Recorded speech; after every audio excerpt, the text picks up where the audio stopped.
Hey guys, welcome to Monday's program. So we're going to go through our little whiteboard chat and hopefully get you guys set up so that you can tackle today, as every Monday should be tackled, with excitement and enthusiasm.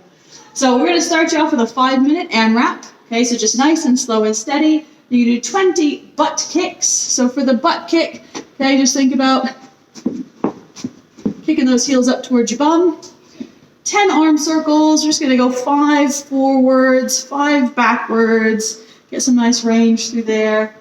10 lunges, alternating leg lunges, 6 TWYs. So if you don't have little baby plates, just grab 2 tins from the cupboard.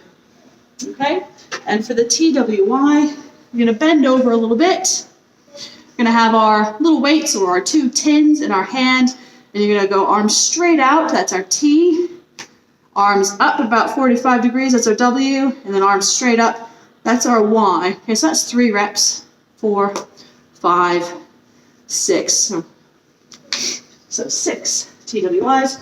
And then 20 plank shoulder taps. And you're just going to cycle through that for 5 minutes just to get your whole body nice and warm.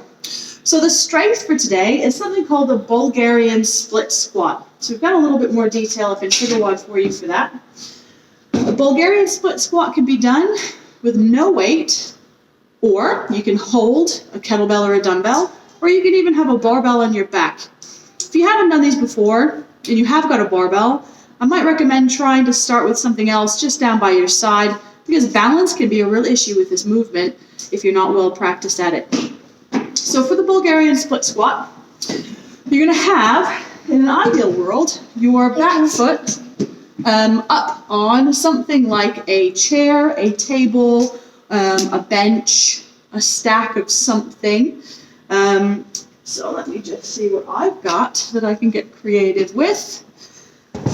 This is going to go horribly wrong, but just to give you an idea of the position, I don't recommend something that rolls because it's going to be hard for you to stay stable. But I've just wedged it in there so it stays steady. So for the split squat, I'm going to raise my back leg up so that it's kind of up and out of the way. I'm going to hold my weights like this. I'm going to sit right back so that all of my weight is through that leg, and I'm going to drive up through my heel. I want to keep my torso really upright, and I want to not press with this leg at all. So that leg's just kind of dead to me.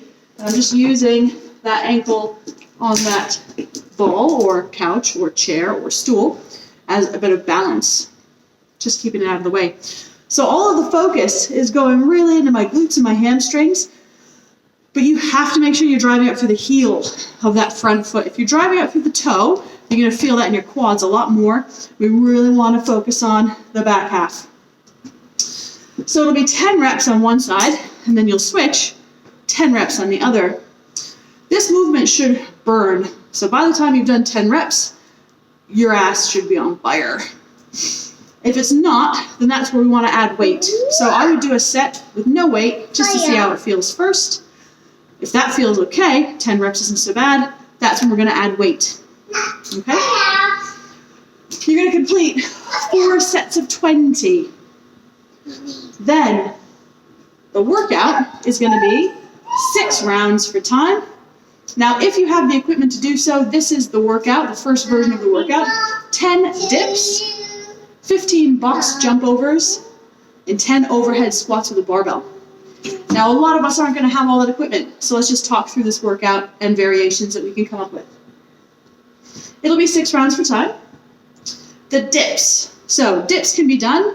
If you have got something that you're going to be doing box jump overs, you can do your dips on the back of a box. But you can also do your dips on the back of the sofa or on a chair or on the stairs. So everybody has got access to something they can do their dips on.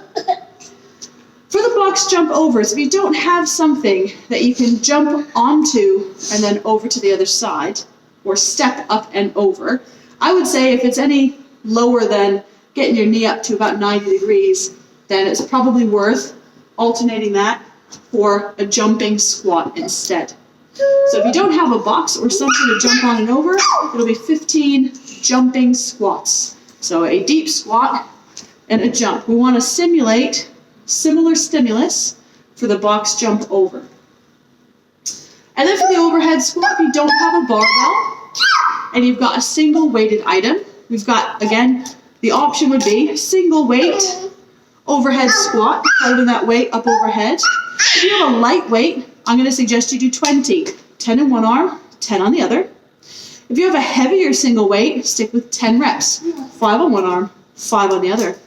If you cannot access that movement with a weight overhead because you have mobility issues, then I'm going to get you to do more of a front squat, resting the weight on the shoulder or on 2 shoulders and doing your weighted squat that way.